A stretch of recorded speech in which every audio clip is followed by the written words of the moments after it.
Ottertail County, Minnesota, September 1895. While every homesteader in the county is finishing their roof before the first snow, Anders Linkfist is building a second roof directly over his first one. 12 and of empty air sealed between them. Nothing else. No insulation, no storage, just dead space that serves no purpose. Anyone can see. Neighbors stop their wagons to watch the Swedes building a roof to cover his roof. Man's lost his mind. 5 months later, January drops to 38. Below zero. His neighbors wake every 2 hours to feed their fires. Undus. Linkfist's family sleeps through the night. And if you want to find out what happened when his stove went cold and his cabin stayed warm, subscribe and tell me in the comments where you're watching from. Anders Lindqvist arrived in Minnesota in the spring of 1889, part of the steady stream of Swedish immigrants who had been settling the northern counties since the 1850s. He came from Dalarna in central Sweden, where winters lasted 6 months and temperatures dropped to 30 below. His father had been a carpenter. His grandfather had been a carpenter.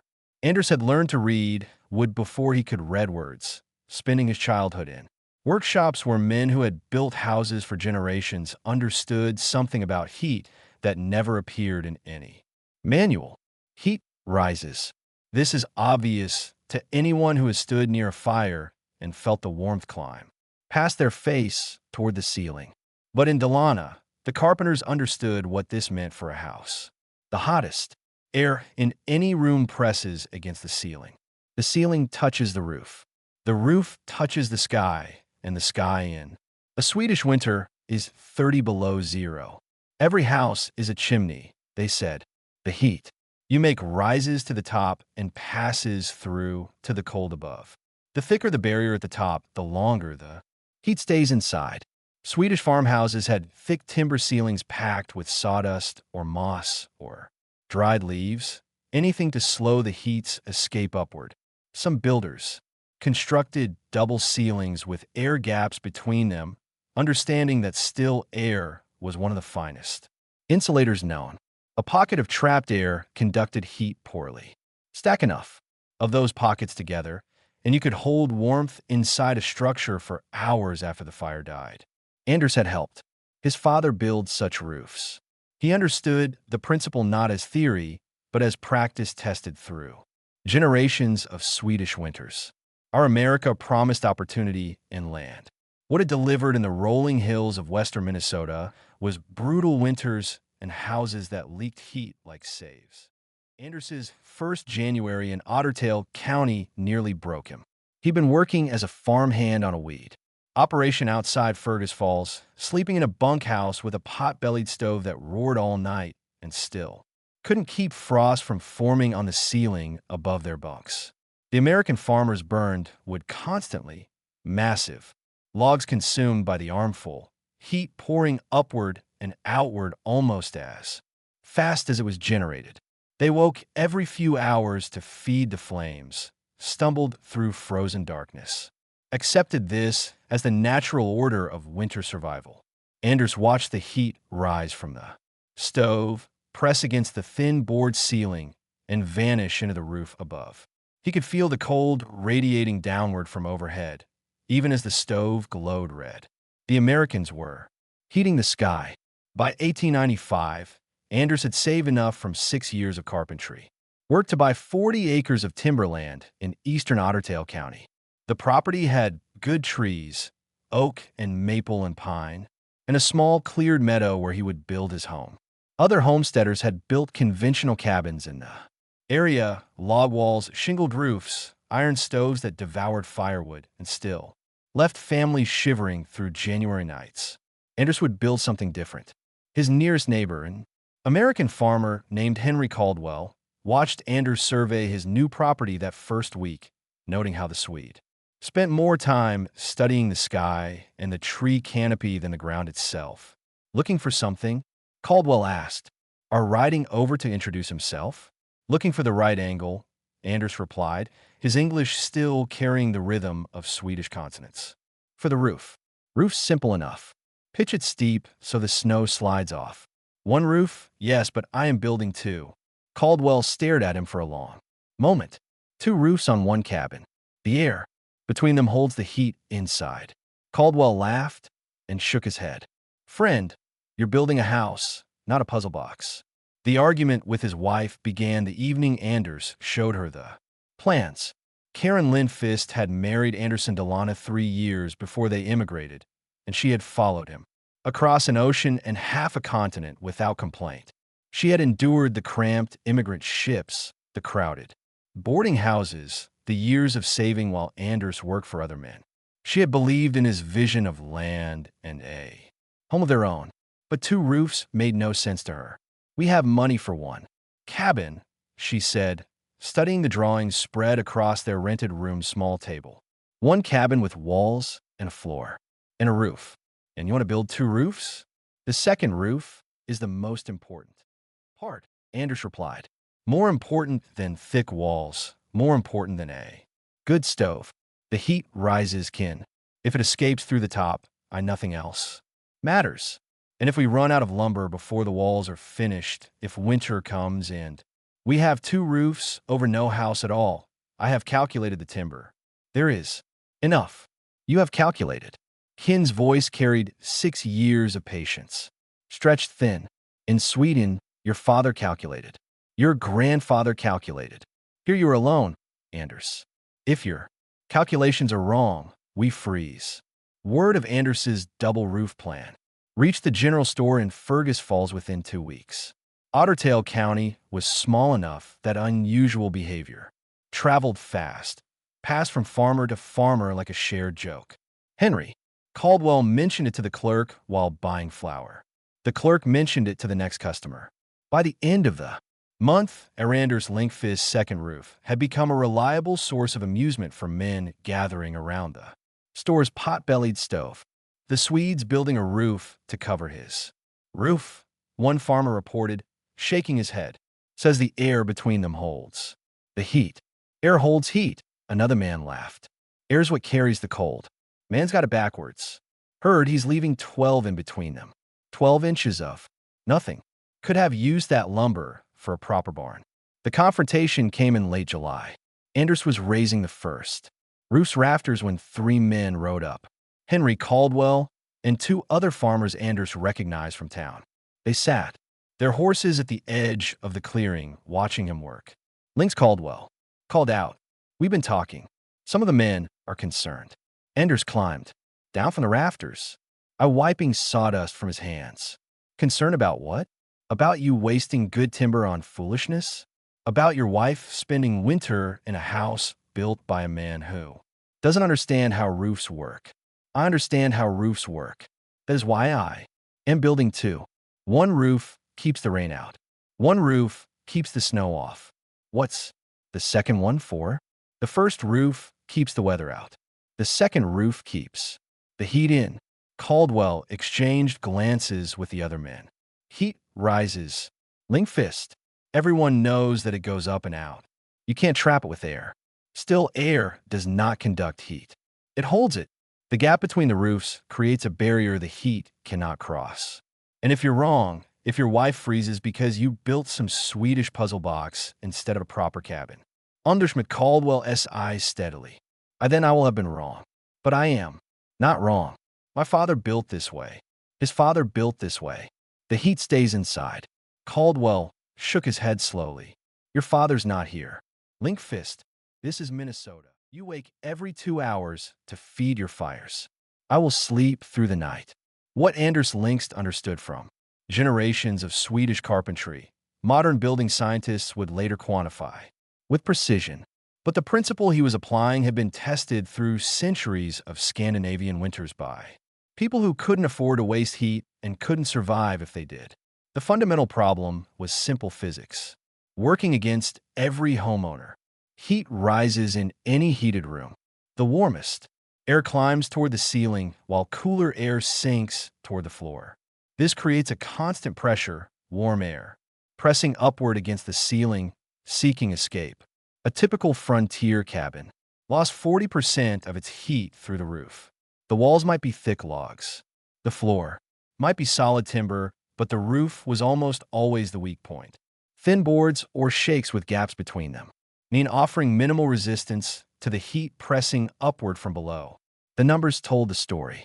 A single layer pine board roof had an R value of approximately 1.5, meaning it resisted heat transfer very poorly.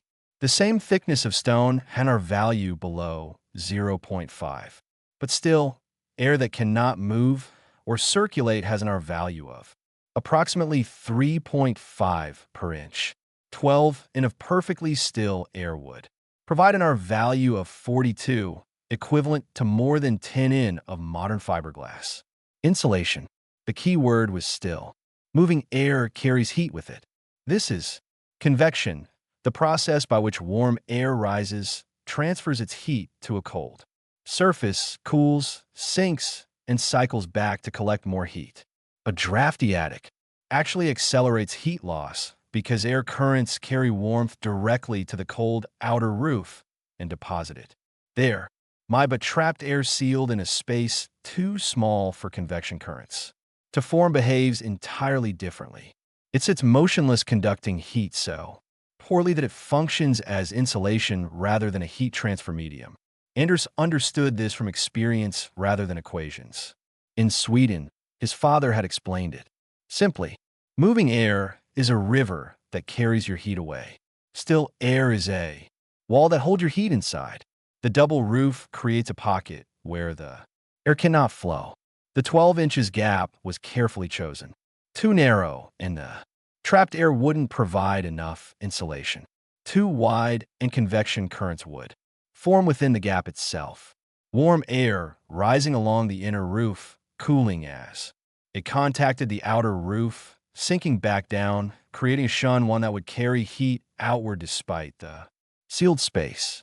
A 12 in was the balance point, wide enough to provide substantial insulation value, narrow enough to prevent internal convection.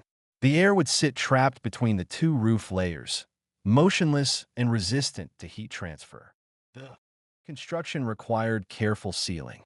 Any gap that allowed outside air to enter the space would destroy the effect.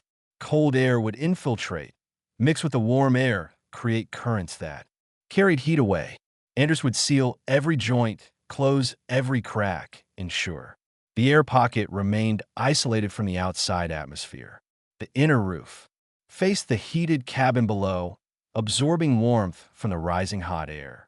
The outer roof faced the Minnesota winter, exposed to temperatures that could drop to 40 below. Between them, then 12 in of still air would prevent the inner roof's captured heat from conducting outward to the frozen outer surface. His neighbor saw a roof as a simple barrier against rain and snow. Anders saw a roof as the critical boundary between warmth and cold, the surface where most heat was lost, where the battle against winter was won or lost.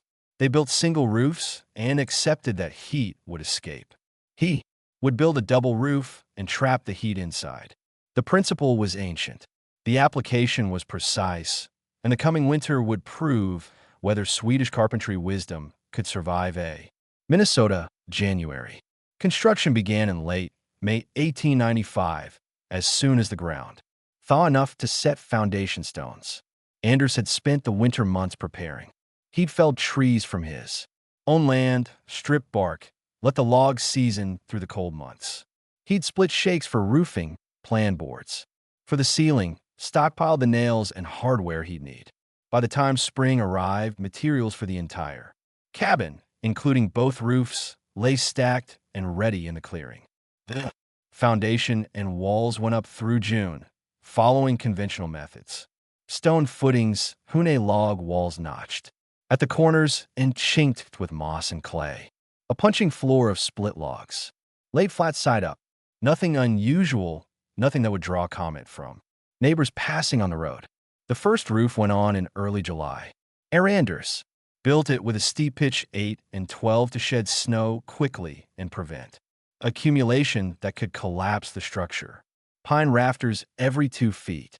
Ridge beam running the length of the cabin. Board sheathing covered with overlapping cedar shakes, a solid, conventional roof that would have satisfied any Minnesota homesteader. Then he kept building.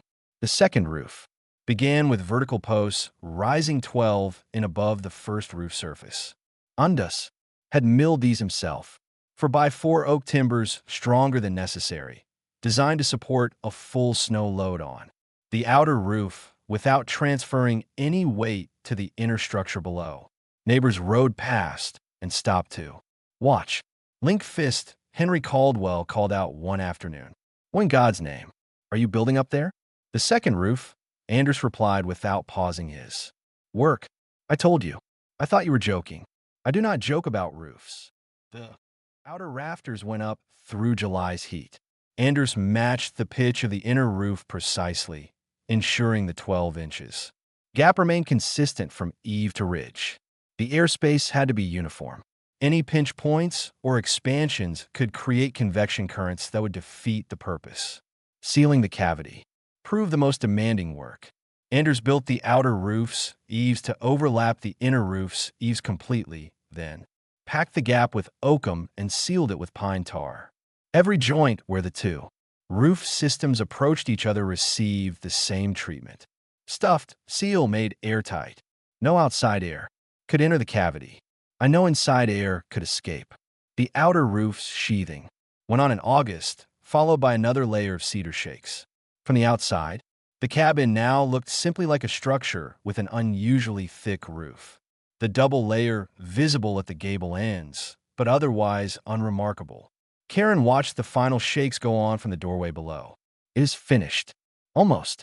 Anders climbed down and walked her around the structure, pointing at the sealed eaves, the thick gable ends, the continuous barrier he'd created. "The air inside cannot move. It sits between the roofs like a blanket that never shifts. And this will keep the heat inside. This will keep the heat inside." Henry Caldwell rode over on the 1st of September to inspect the completed cabin. He walked around it twice, studying the double thick roof line. The sealed eaves are the unusual construction that had consumed so much of Anders's summer. "It's solid work," Caldwell admitted. "I'll grant you that. Tight joinery, good materials, but you've built 2 roofs where one would serve, and you've sealed up an attic that could have stored your winter provisions." "The attic stores something more valuable than provisions," Anders replied. "It stores the heat I make." Caldwell shook his head. "We'll see come January, Linkfist. Minnesota winter doesn't care about Swedish theories." "No," Anders agreed.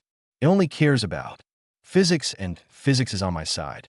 By late October, Anders Lindfist's double roof had become the most discussed construction project in Ottertail County. The amusement of summer had shifted into something closer to genuine concern. "It's not natural," one farmer's wife said at the general store, loud enough for Karen to hear from the next aisle. "A roof is a roof. You don't stack them like pancakes and expect it to mean something." "I heard he sealed the space between them," another woman replied. "No ventilation at all. The moisture will rot the boards from inside. They'll be lucky if the whole thing doesn't collapse by spring." Karen kept her eyes on the flour barrel, her jaw tight, her hands steady as she measured what she needed. The technical objections multiplied as the weather cooled. Farmers who had never given a moment's thought to building science suddenly had opinions about air gaps and convection and moisture accumulation.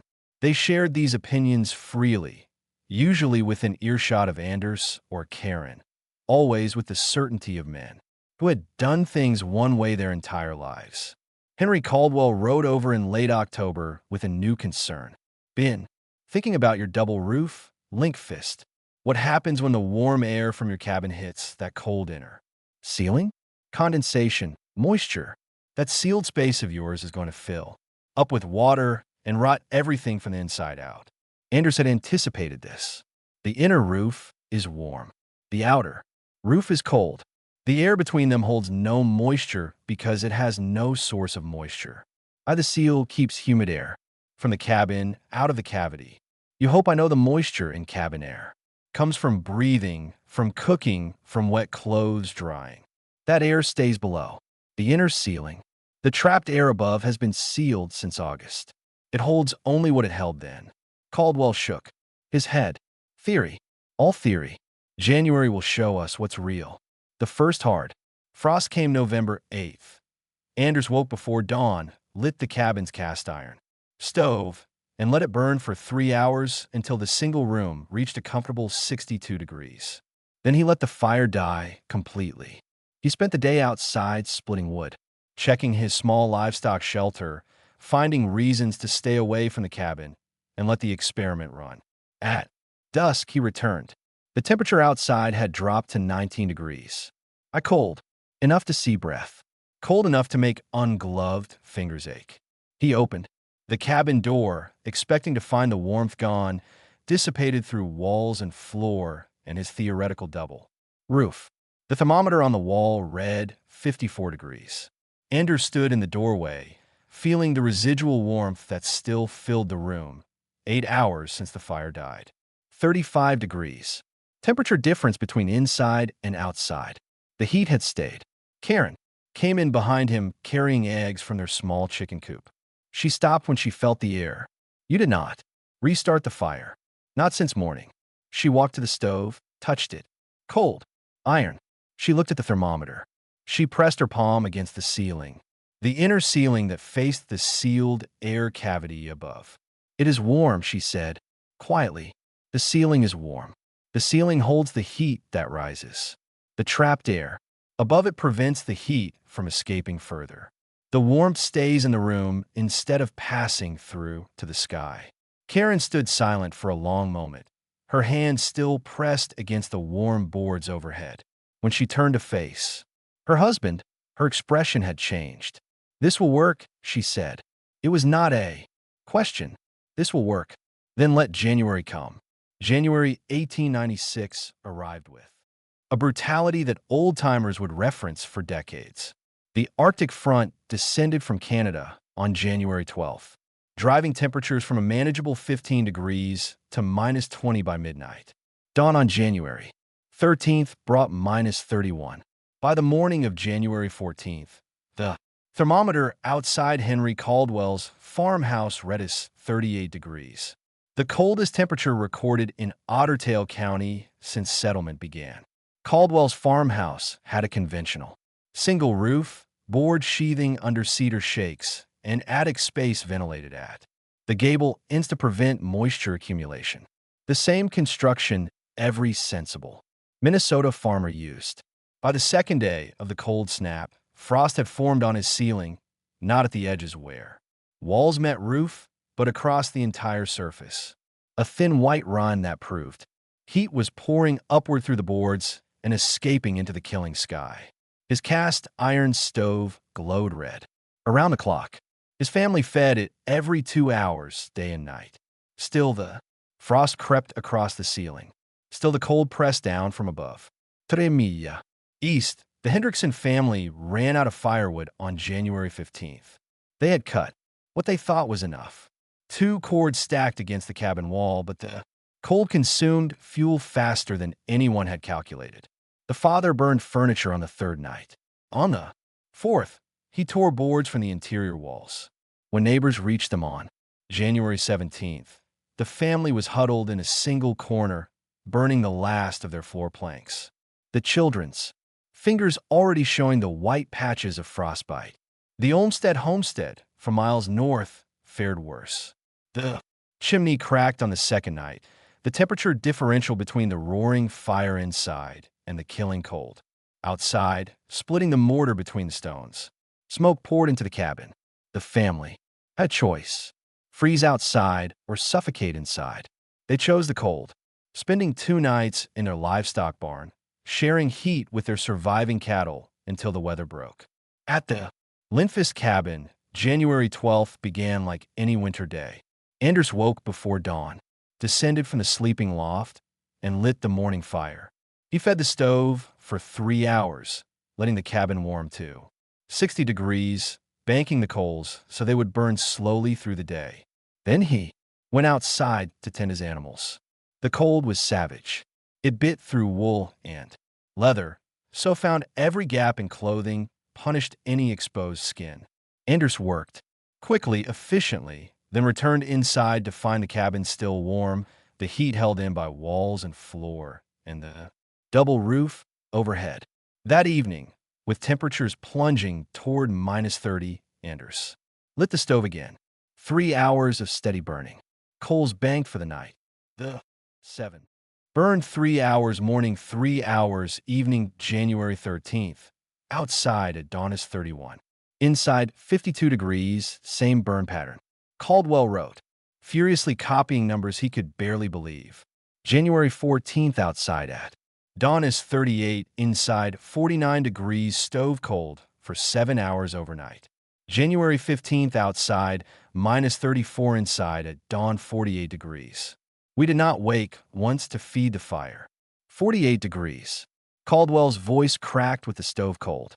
I had 38 below. The heat stays inside. The double roof holds it in. Caldwell closed his notebook. His hands were shaking again, but not from exhaustion now. My family burned 18 cords in 7 days. 18 cords.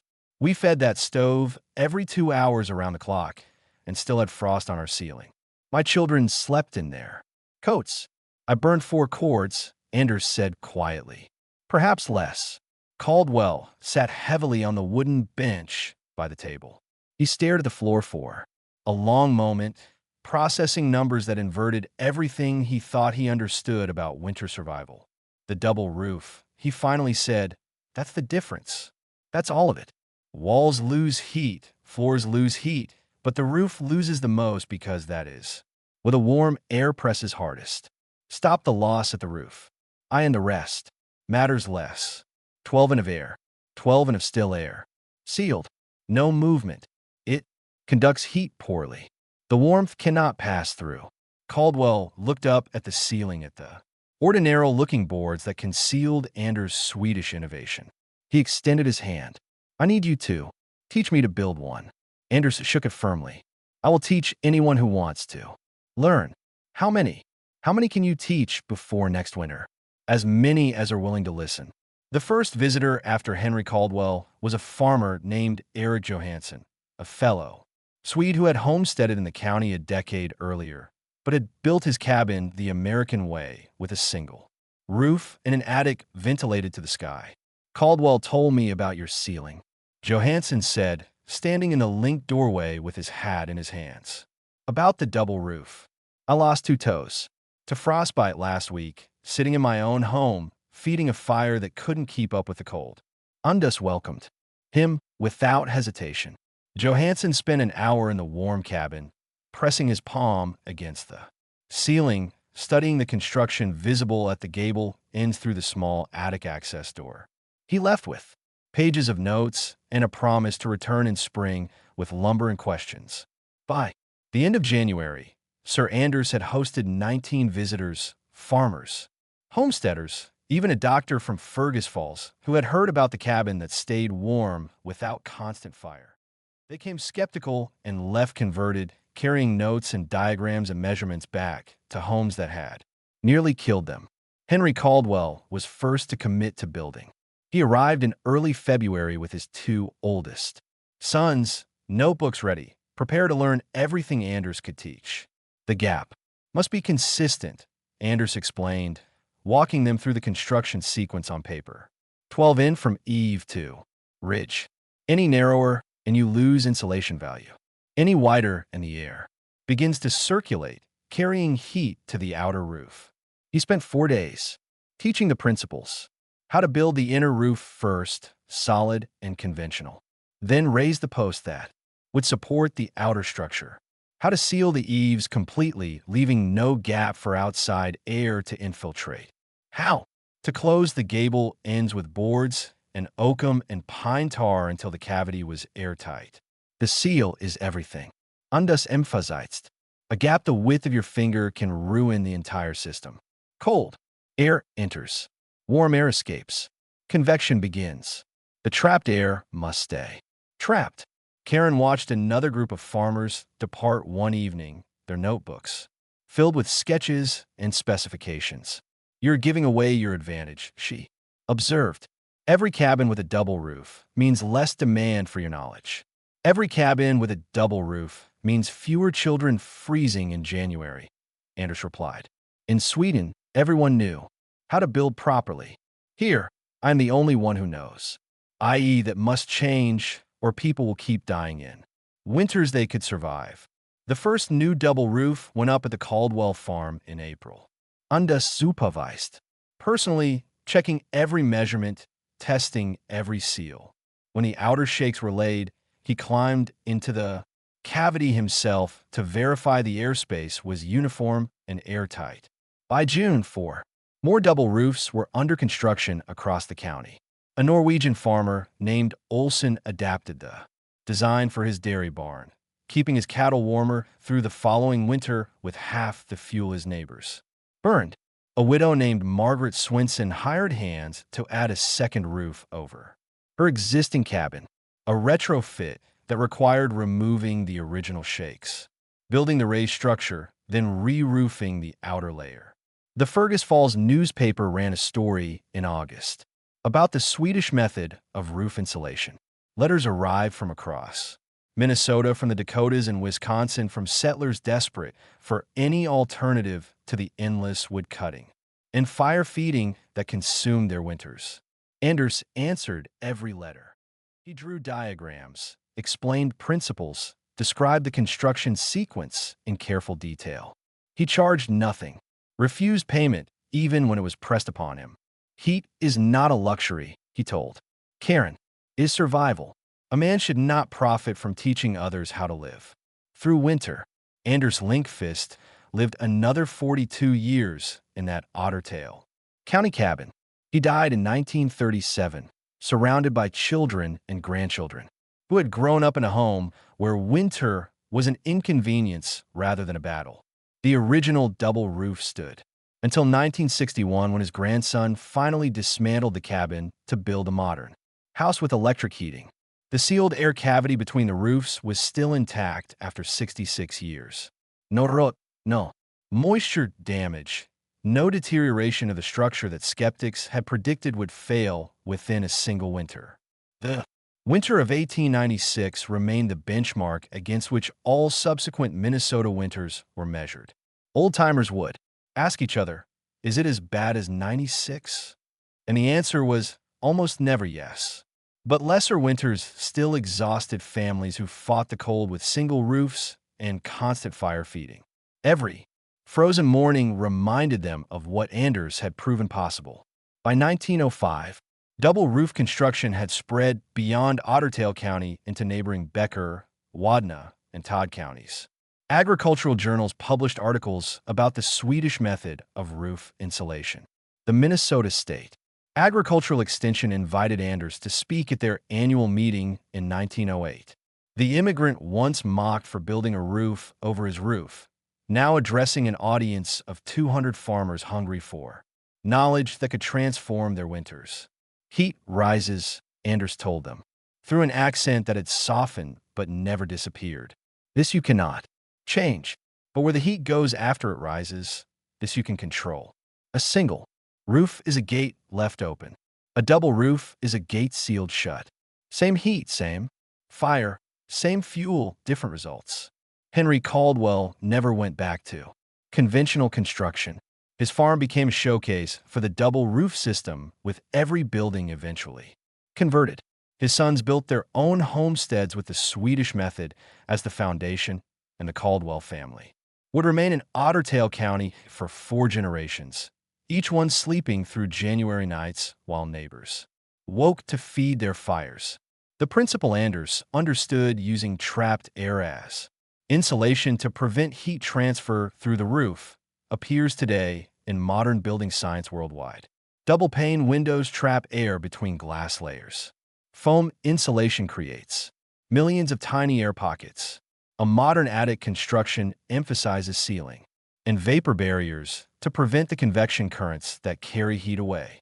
The mathematics have been refined, the materials modernized, but the core insight remains unchanged.